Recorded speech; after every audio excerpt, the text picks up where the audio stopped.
आपण लोकसेवा live news पाहत आहात.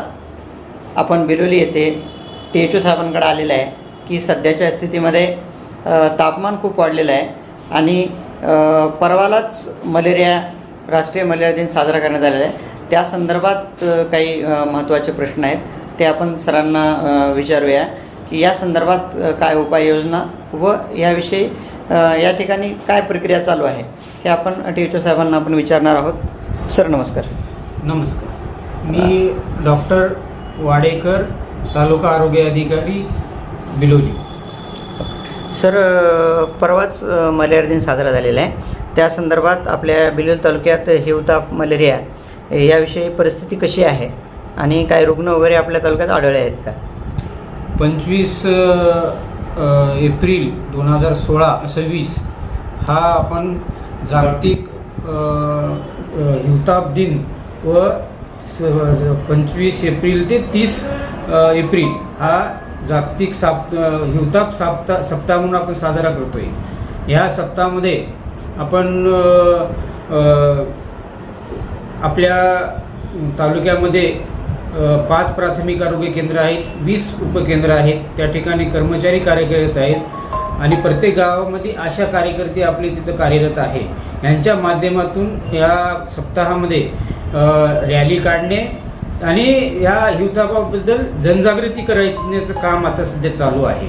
आता 30 एप्रिलपर्यंत हा कार्यक्रम चालू राहील आणि नियमितपणे हा कार्यक्रम आम्ही हे करत असतो, जनजागृती. त्याच्यानंतर याच्यामध्ये माध्यमातून आम्ही जे डास उत्पत्ती होते त्याच्यासाठी आम्ही त्यांना सांगत असतो की परिसर स्वच्छ ठेवलं पाहिजे. आजूबाजूच्या घराच्या आजूबाजूला कुठेही पाणी साचलं नाही पाहिजे.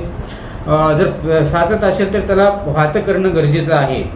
आणि जिथं पाणी साठून ठेवलं जातं त्या ठिकाणी किमान आठवड्यातून 1 दिवस ते कोरडं करणं गरजेचं आहे. आम्ही त्याला आपण कोरडा दिवस पाळणं म्हणतो. आठवड्यातून कसं आहे की एखादी डास अंडी घालते आणि त्याचे डासामध्ये रूपांतर होण्याचं कार्यकाळ हा 7 दिवसाचा असतो. त्या 7 दिवसामध्ये जर त्यांची आपण ते जे साठवून ठेवलेले पाणी आहे, अंडी घातले जातात त्या ठिकाणी, ते जर स्वच्छ केलं तर आपण त्यांची चेन ब्रेक करू शकतो आणि ते डास उत्पत्ती थांबेल त्या ठिकाणी. त्याला आपण कोरडा दिवस म्हणतो. आणि तसेच समजा एखादं पाणी त्याच्यामध्ये आपण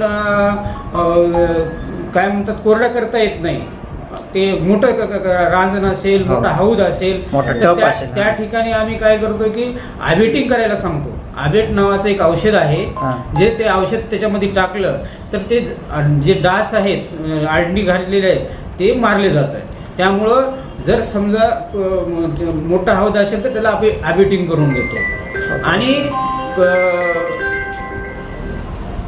अशा पद्धतीनं आम्ही त्या ठिकाणी ह्या सप्ताहामध्ये किंबहुना म्हणा की वर्षभर ज्या ह्याच्यामध्ये आमच्या कर्मचाऱ्याकडून हे चालू असतं. त्यांच्यापर्यंत पोहोचवण्यासाठी ते औषध वगैरे लोकांपर्यंत आपण कुठून त्यांना अवेलेबल होईल आणि ते कसं पोहोचेल? दुसरं फवारणीची वगैरे व्यवस्था आपल्या आरोग्य विभागाकडून होत आहे का की ग्रामपंचायतला ते कळवावं लागेल? हे बघा, त्याच्यामध्ये आमच्या कर्मचाऱ्यामार्फत डासाची घनता मोजली जाते. त्या डासाची घनता जर वाढलेली असेल आणि त्याच्यात तापीचे रुग्ण जर वाढलेले असतील तर त्या ठिकाणी आपण जे काही बाकीचे हे करून घेतोय, स्वच्छता करणे, आबेटिंग करणे, कोरडा दिवस पाळून देखील अजून पेशंट जर वाढत असतील त्या ठिकाणी तर आपण ग्रामपंचायतीला आपण पत्र देतो की बाबा ह्या ठिकाणी डासाची उत्पत्ती वाढलेली आहे, रुग्ण वाढलेले आहेत, तर आपल्या स्तरावरून जे काही हे आहे काय म्हणतात फवारणीचं आहे उपाययोजना करण्यासाठी आपण सांगतो. फवारणी ह्या का त्याचा उपाय नाही, परंतु तरी जर कोण ग्रामपंचायत जर ठरवत असेल तर फवारणीचं काम हे आपल्याकडून मशीन दिली जाते, परंतु त्याच्याकडून जे काही पेट्रोल लागतं त्याच्यामध्ये ते ग्रामपंचायतीला आपण हे करण्याचं. नागरिकांनी घरगुती काय उपाय केला पाहिजे आणि काय काळजी घेतलं पाहिजे त्याविषयी? नागरिकांनी आपल्या जे डास उत्पत्ती आहे ते थांबवली पाहिजे. कशी थांबवली जाईल? परिसर स्वच्छ ठेवलं पाहिजे, तर आतमध्ये स्वच्छ असणं गरजेचं आहे. आणि हे जे मलेरियाचे डास आहेत, हे मलेरियाचे डास हे घाण पाण्यामध्ये हे होतात. आणि दुसरे डेंग्यूचे आहेत, फायलेरियाचे आहेत, डेंग्यूचे डास हे स्वच्छ पाण्यामध्ये हे असतात. आणि तुमचं उपाय काय केलं पाहिजे? आणि ह्याच्यामध्ये तुम्ही जर घरगुती उपाय काय केलं पाहिजे? घरगुती याच्यामध्ये त्यांना ते जे काही आपण म्हणालो की कोरडा दिवस पाळणे, परिसर स्वच्छता ठेवणे, आणि जर मच्छर जर जास्त असेल तर मच्छरदाणी वापरणे त्या ठिकाणी, हे त्यांनी करू शकतात. आणि दिवसा आपण डेंग्यूचे डास चावत असल्यामुळं मुलं वगैरे शाळेत जातात, आपण कामाच्या ठिकाणी मच्छर होऊ नये ह्याची काळजी घेतली पाहिजे.